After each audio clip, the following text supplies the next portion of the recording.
Telugu digital media network లో political కేటగిరీలో number 1 కేవలం 72 గంటల్లో 1,50,00,000 వ్యూస్ పైగా పాపులర్ టీవీ నెట్వర్క్. మేడం మీ పేరు? శ్రీ రాజేశ్వరి అండి. ఎక్కడి నుండి వచ్చారండి? రాజమండ్రి లోకల్. ఎలా ఉందండి పార్క్? సూపర్గా ఉందండి. ఇంతకు ముందు వచ్చారా? అంటే నేను పుట్టింది కూడా ఇక్కడే.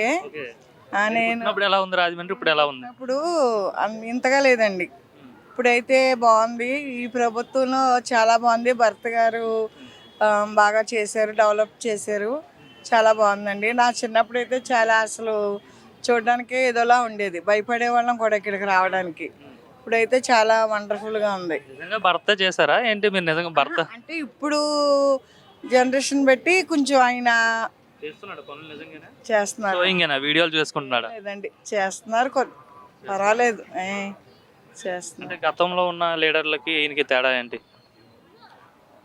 అంటే అప్పుడు నాకు అంతగా మెచ్యూరిటీ లేదు. ఇప్పుడైతే కొంచెం ఈయన అందరికీ కూడా హెల్ప్గా ఉన్నారు. అంటే ఇటువంటివి చేయడం వల్ల లవర్స్ ఎక్కువైపోతున్నారు, ఇంట్లో ఉన్న ఆడపిల్లలు రోడ్డు మీదకి వస్తున్నారు అనేసి అయితే అంటున్నారు కదా టీడీపీ వాళ్ళు. మరి కాదా అది? లేదండి, ఎక్కడున్నా పాడైపోయే వాళ్ళు పాడైపోతారు. అది మనం చదువుకున్నామనే జ్ఞానం ఉన్న వాళ్ళు ఎక్కడైనా బాగుపడతారు. అది ఇంట్లో ఉన్నప్పుడు కాలేజీలకు వెళ్ళి స్కూల్కి వెళ్ళి చెడిపోవట్లేదండి. ఈ ఒక పార్క్ రావడంతో పాడైపోవడం అనేది తప్పది. కేవలం రాజమండ్రిలో లవర్స్ ఎక్కువయ్యారంటే కారణం భరత్ వల్ల ఈ విధంగా జరుగుతుంది అంటున్నారు టీడీపీ వాళ్ళు. అంటారండి, అలాంటిది ఏమి లేదండి. ఎప్పుడూ ఉన్నది కదా, ఎప్పుడూ ఉంది. పూర్వం అంటే అంత తక్కువ బయటకు వచ్చేది కాదు. ఇప్పుడు అంటే మామూలుగా ఈ జనరేషన్ బట్టి ప్రతి చోట కూడా 2-3 అన్నా చెల్లెళ్ళు మాట్లాడుకున్నా కూడా డౌట్గానే ఉంటుంది. వాళ్ళు లవర్స్ అనే చెప్పుకుంటున్నారు. అన్న తమ్ముళ్ళైనా అన్న చెల్లెళ్ళైనా తండ్రి కూతురు ఒకే ఏజ్గా చిన్న వయసులో పెళ్ళిళ్ళు అయిపోయి పుట్టినా వాళ్ళు కూడా ఏమో వరుస వాయో కూడా తెలియట్లేదు ఎవరికి, ప్రజలకి. ఎలా ఉందండి భరత్ గారు వచ్చిన తర్వాత? ఎలా ఉంది అభివృద్ధి? ఎలా ఉంది? బాగానే తిరుగుతున్నారా? ప్రజల్లో ఉంటున్నాడు ఆయన? ఉంటున్నారండి, చేస్తున్నారు, హెల్ప్గానే ఉంటున్నారు. ఆయన ప్రతి ఒక్కరికి కూడా బాగానే పనులు చేస్తున్నారు. గెలుస్తాడా మరి ఈసారి? ఎమ్మెల్యేగా పోటీ చేస్తాడు? వస్తారండి, ఎందుకు రారు? ఓడిపోతాడు అంటున్నారు భరత్. ఏం ఓడిపోరండి, వస్తారు. ఎవరు ఓటేరు భరత్కి అని చెప్తున్నారు. వేస్తారండి, ఎందుకేరండి. ఇప్పటి వరకు ఆయన మేలు పొందుకున్న వాళ్ళు ప్రతి ఒక్కరు వేస్తారు. మేడం మీ పేరు? సుధా. ఏం చేస్తుంటారండి? House wife.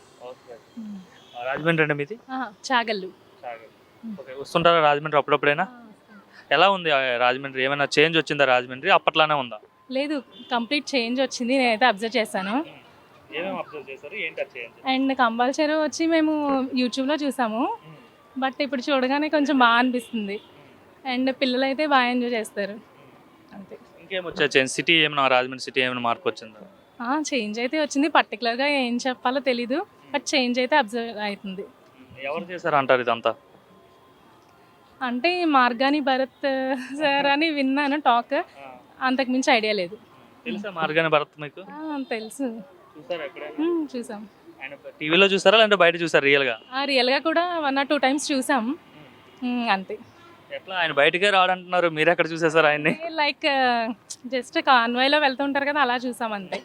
డైరెక్ట్గా అయితే చూడలేదు. మీకు కూడా అంటే మీరు చాగళ్ళు అంటున్నారు, ఆయన అనుకుంటా ఎంపీ మీకు కూడా? అవును. ఎట్లా ఉంటాడు ఆయన? బాగానే పనిచేస్తున్నాడా ఆయన ఎంపీ అయిన తర్వాత? అది అయితే ఐడియా లేదు, బట్ ఈ డెవలప్మెంట్ అంతా ఆయన ద్వారా జరిగింది అన్నట్టు అయితే విన్నాను. అయితే కనిపిస్తుంది. మీరు విన్నది నిజమేనైతే అనుకుంటున్నాను.